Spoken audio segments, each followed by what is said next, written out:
Hello everyone, welcome back to Spararia YouTube channel. Alright guys, so yeah, in this video, I would like to share you a tutorial on how to turn off fingerprint on Redmi Note 14.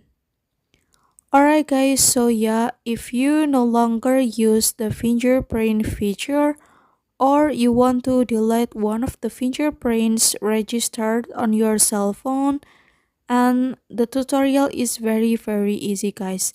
And how to do that? So yeah, now without any further ado, let's get started to the tutorial.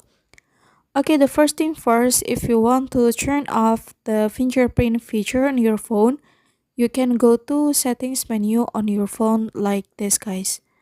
And then now you can scroll down until you found the menu. This is fingerprint, face data, and screen lock. And then now you can go to fingerprint, enter your password, and then click on fingerprint 1.